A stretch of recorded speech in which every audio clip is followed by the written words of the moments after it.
You felt it once, that moment when everything shifted.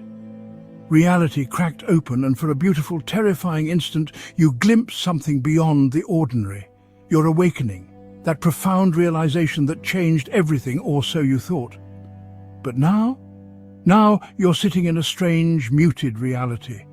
The colors that once blazed with newfound clarity have faded to something quieter. The motivation that used to drive your every move seems to have evaporated, and that passionate sense of purpose. It's been replaced by something that feels uncomfortably like nothing. Take a deep breath. What you're experiencing isn't a failure of your awakening. It's actually the next crucial phase of it. Nobody warns you about this part, do they? The spiritual teachers speak eloquently about breakthrough moments, about shedding illusions and discovering truth.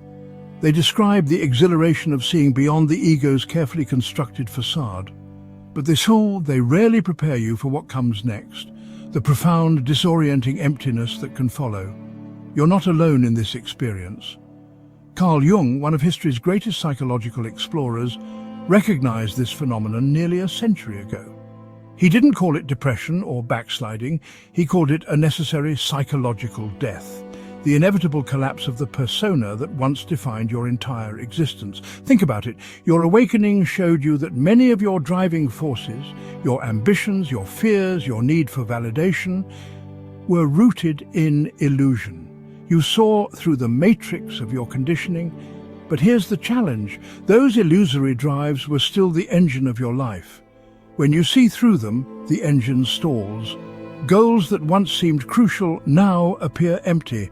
Achievements that promised fulfillment now feel hollow. What's the point becomes the haunting question. And in a culture obsessed with productivity and forward momentum, this question feels almost forbidden. Jung understood something profound about the human journey that modern self-help often misses.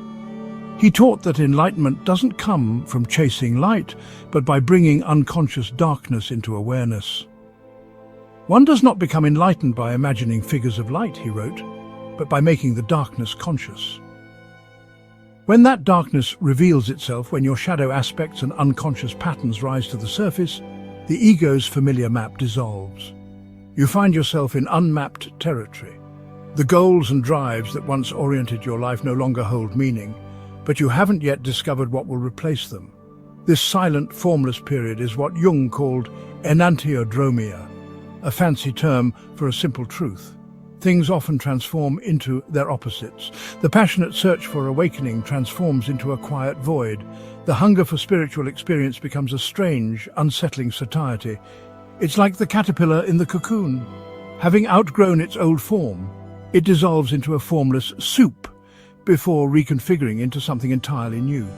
During this dissolution, if the caterpillar had consciousness, wouldn't it experience profound disorientation? Wouldn't it wonder if something had gone terribly wrong? You're in the cocoon phase now. The old you is dissolving. The new hasn't yet taken shape.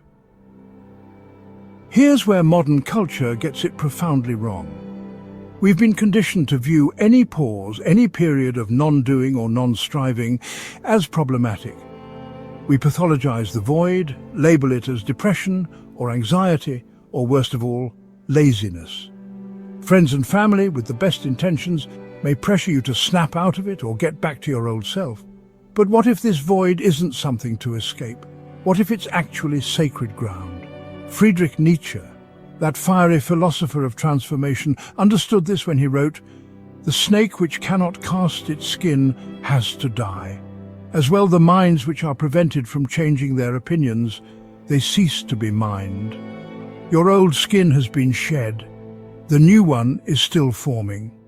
Jung insisted that facing the unconscious, integrating the shadow aspects of ourselves that we've denied or repressed, is essential for true individuation, the process of becoming a whole and authentic self. This integration cannot be rushed or bypassed. It demands that we sit in the discomfort of not knowing, in the vulnerability of having no solid ground. In this void, something profound is happening beneath the surface. Your psyche is recalibrating. It's shifting from ego-driven striving towards something more authentic, what Jung might call a soul-led purpose. Viktor Frankl, who found meaning in the darkest circumstances of Nazi concentration camps, offers us wisdom here. He observed that between stimulus and response, there is a space. In that space is our power to choose our response. In our response lies our growth and our freedom.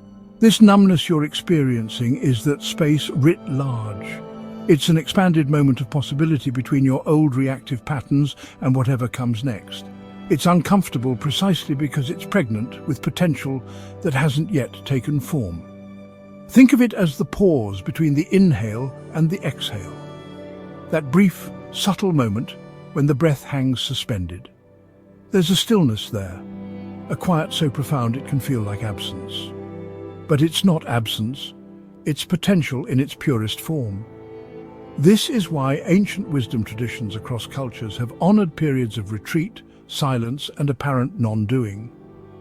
The Desert Fathers of early Christianity, Buddhist monks in meditation retreats, vision quests in indigenous traditions, all recognize that transformation requires a sacred pause, a withdrawal from ordinary striving. Your numbness is this sacred pause. It's not a breakdown, it's a breakthrough in disguise. Let's talk about this darkness more directly.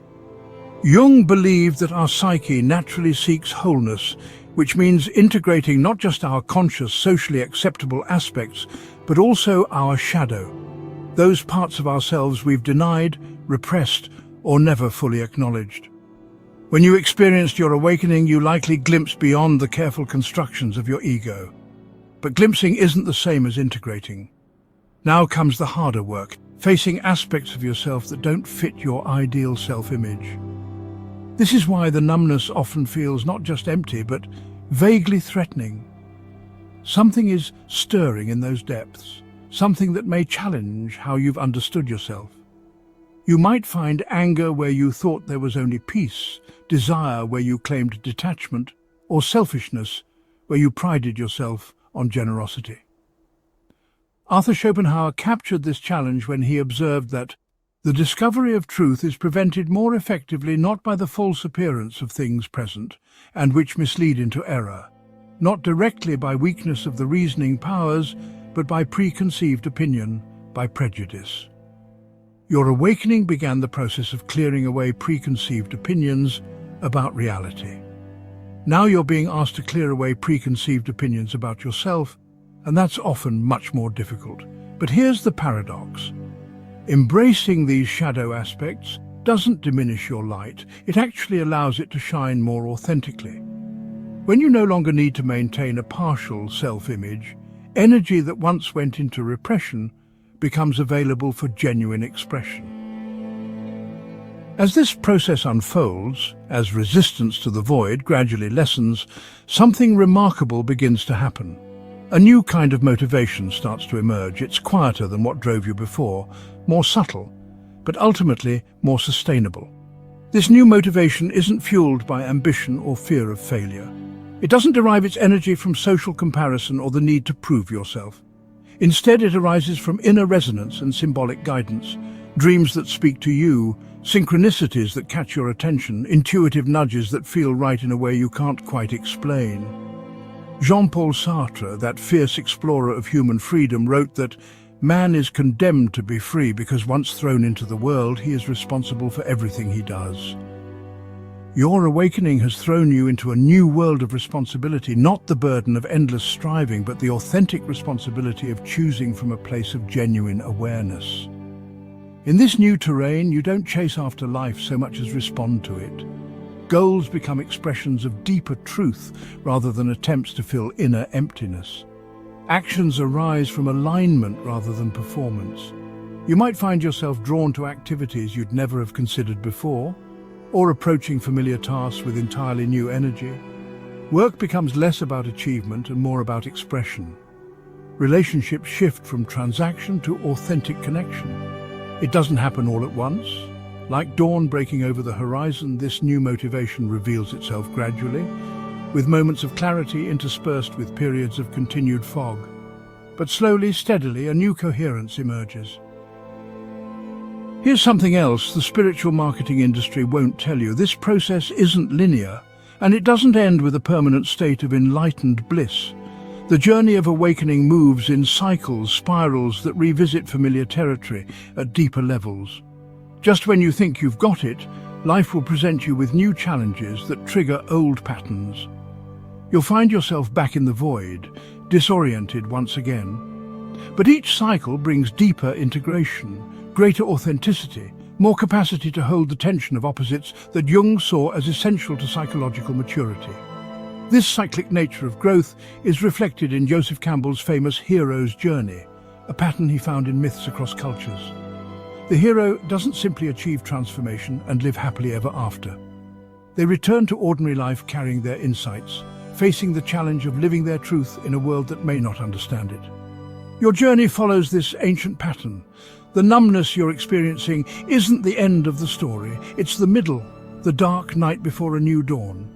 And when that dawn breaks, it won't be a final destination but the beginning of a new cycle of experience, integration and expression. So how do you navigate this sacred void? Not by fighting it or trying to escape it, but by developing the capacity to be with it, to find your footing in groundlessness itself. Start small. Notice the subtle guidance that may already be present in your experience. Moments when something feels genuinely right, not because it will bring reward or approval, but because it resonates with something deeper than thought. Pay attention to your dreams, not just their content, but the feeling they leave you with. Jung saw dreams as messages from the unconscious, attempts by your deeper self to communicate what your conscious mind might miss. Embrace practices that help you listen inward, meditation, journaling, walks in nature, creative expression without judgment. Not as tasks to accomplish, but as spaces where the new can gently reveal itself. Find companions for the journey, not to pull you out of the void, but to witness you within it. Look for those who have faced their own darkness and emerged with hard-won wisdom, who won't rush to fix what isn't broken. And perhaps most importantly, question the voices, internal and external, that tell you something's wrong with where you are. What if this emptiness isn't a problem to solve, but a womb of new becoming? There's a beautiful teaching from Zen Buddhism. Before enlightenment, chop wood, carry water. After enlightenment, chop wood, carry water. The outer activity may appear the same, but the inner relationship to it transforms completely. The post-awakening fog you're experiencing is not a failure, but a rite of passage, a spiritual upgrade that dismantles the old flame of ego-driven motivation so that a steadier inner light can kindle. This steadier flame won't blind you with its intensity, but neither will it burn out or flicker with every changing circumstance. Awakening, as Jung reminds us, is only the beginning of becoming, the journey from ego masks to a life lived with soul. It's not about transcending your humanity, but embracing it fully, with all its shadows and light. When the numbness eventually lifts, not because you fought it, but because you allowed it to complete its work, you'll find yourself moving through the world differently. Not as someone who has escaped the human condition, but as someone who has deepened into it, who can hold both the pain and beauty of existence without needing to fix or flee either one. This is the promise hidden in your current void, not happiness as the world defines it, but something far more valuable: authenticity. The capacity to be genuinely yourself, to express your unique being, to contribute your distinct note to the great symphony of life. The poet Rumi captured this perfectly when he wrote, "The wound is the place where the light enters you. Your numbness is such a wound, a necessary opening that, when fully allowed, becomes the very passage through which your truest light shines forth. So be gentle with yourself in this sacred pause. Trust the process that's unfolding, even when, especially when, you can't see where it's leading. The void isn't empty. It's where everything begins."